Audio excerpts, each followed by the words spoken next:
Hi, baie welkom by vandag se bespreking van ons weeklikse les. Ons kyk hierdie week na les 10, wat die groot stryd alles behels, vir 1 tot 7 Maart. Hierdie week se geheerteksvers is in 1 Johannes 3 vers 8. In die Nuwe Afrikaanse Bybel lees dit soos volg: Wie aanhou sonde doen, behoort aan die duiwel, want die duiwel hou van die begin af aan met sonde. En die Seun van God het juis gekom om die werk van die duiwel tot niet te maak. In die 33-53 vertaling van 1 Johannes 3 vers 8 lees dit soos volg: Hy wat die sonde doen is uit die duiwel, want die duiwel sondig van die begin af. Vir hierdie doel het die Seun van God verskyn om die werke van die duiwel te verbreek. Kom ons bid. Hemelse Vader, baie dankie vir hierdie week se les wat ons saam kon studeer, en dankie Here vir hierdie vraag wat ons nou aan die laaste dag van hierdie week gaan deurgaan. Sal U asseblief ons help om te verstaan wat die woord vir ons wil sê. Ons bly dit in Jesus se naam. Amen.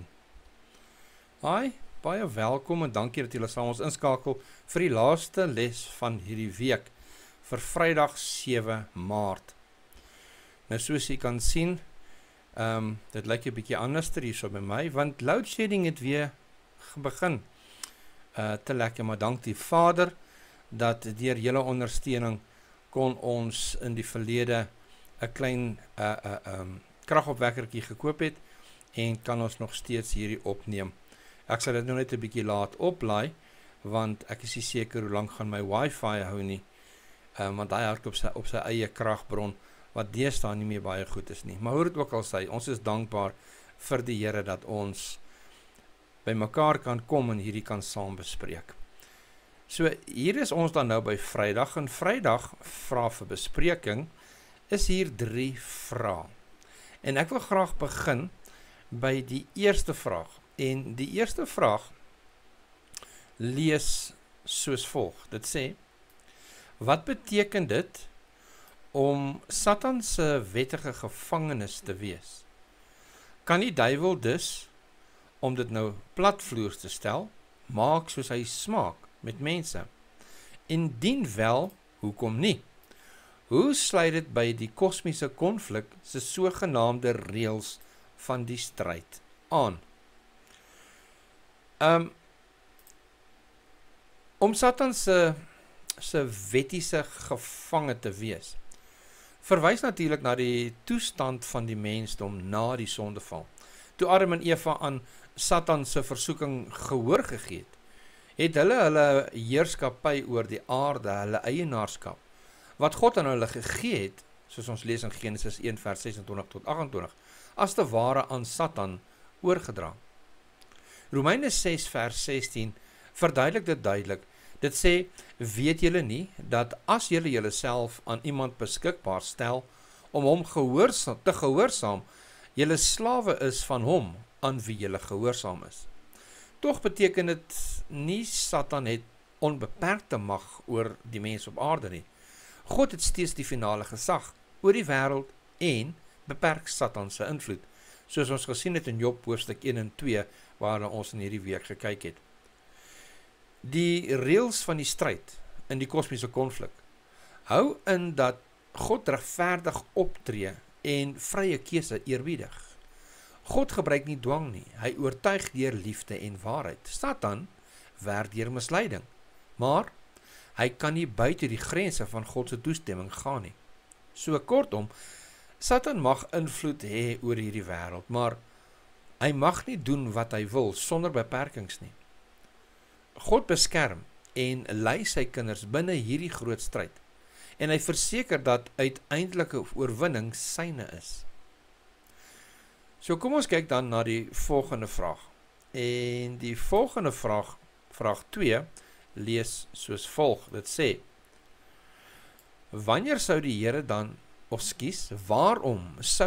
dan toelaat dat Satan enige jurisdiksie oor die groot stryd het, selfs al is dit net tydelik? Wat sê dit vir 'n mens oor die wyse waarop die Here Satan se aantuigings hanteer?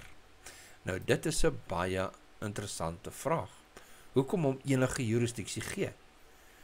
Wel, God se karakter is liefdevol en regverdig.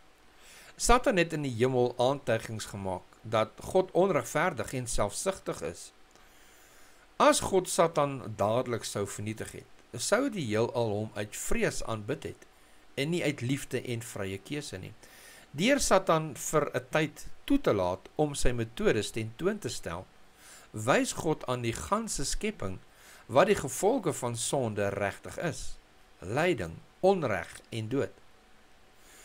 Dit bevestig God se wysheid om liefde en gehoorsaamheid te verbind. Openbaring 12 vers 12 sê: weet die aarde, want die duiwel het na julle gekom in groot woede, omdat hy weet sy tyd is min. God hanteer Satan se aantuigings deur hulle publiek te weerlê, deur die kosmiese konflik oop en eerlik te laat afspeel. In Christus se kruisdood het hy finaal getoon dat God self opofferende liefde is en Satan as die vader van die leuns ontbloot, soos Johannes 8 vers 44 sê. So kortom, God gee Satan beperkte jurisdiksie, sodat die hele heelal self kan sien hoe gevaarlik en vernietigend sonde is. Dit is deel van God se regverdige en geduldige hantering van die groot stryd. En dan kyk ons na ons laaste vraag, vraag 3. Dit lees: hoe reageer jy op die siening onder gelowiges, selfs party Christene, dat Satan nie werklik bestaan nie 'n wese is met wie 'n mens interaksie kan hê nie? Ons kan weliswaar nie direk bewys dat hy bestaan nie. Watter indirekte bewyse kan 'n mens nietemin daarvoor aanvoer in 'n poging om hierdie erg misleidende persone tot beter insigte te bring? Dit is verstommend om te dink dat daar selfs Christene is wat glo dat Satan nie werklik bestaan nie. Daar was onlangs 'n opname gewees by 'n synode van die NG Kerk waar 'n groot meerderheid van die dominees gesê het hulle glo nie dat Satan 'n werklike wese is nie. Dis vreeslik hartseer. Dit is waar dat ons Satan nie wetenskaplik kan bewys nie, as ons dit nou so wil stel. Ons kan hom nie bewys soos 'n fisiese voorwerp nie, maar net soos met ander onsigbare realiteite, soos liefde, wind, swaartekrag, wifi, kan ons die effekte daarvan waarneem. Hier is 'n paar indirekte bewyse vir Satan se bestaan. Eerstens, die teenwoordigheid van radikale boosheid. Dinge soos volksmoorde, kindermisbruik en uiterse geweld getuig van 'n mag agter boosheid wat verder gaan as net menslike swakheid.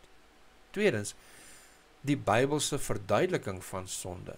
Die Bybel gee 'n duidelike oorsprong van sonde, met Satan as die eerste rebel. Sonder Satan maak die wêreld se verlore toestand en die verhaal van redding glad nie sin nie. Derdens, Jesus self herken Satan se bestaan. Jesus praat dikwels van die duiwel, versoekings, bose geeste en die kosmiese stryd. As Jesus die waarheid is, kan ons sy getuienis oor Satan ernstig opneem. Gaan kyk gerus Matteus 4 vers 1 tot 11, Lukas 10 vers 18 en dan laastens, geestelike ervarings. Baie mense wêreldwyd getuig van geestelike aanvalle, donker magte en bevryding in Christus. Hierdie persoonlike ervaring wys op 'n onsigbare oorlog.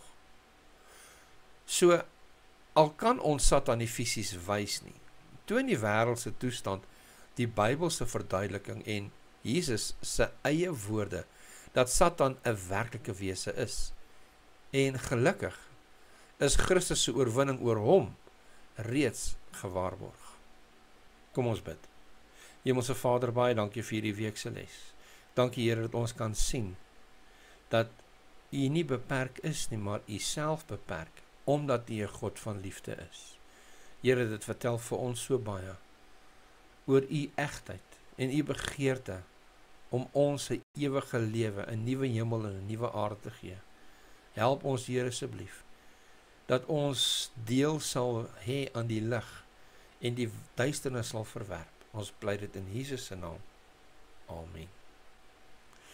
Baie dankie dat u saam met ons gekyk het na hierdie week se les. Baie dankie vir elkeen se gebede, julle bydra, die knoppie, die like knoppie wat julle druk. Ons waardeer dit regtig opreg en op daardie maniere help u ons om hierdie bediening te bevorder. As daar enigiets is wat julle kan voorstel, wat ons beter kan doen, asseblief gesels met ons. Ons is oop vir enige voorstelle. Weereens baie dankie. Tot volgende week. God se ryke seën.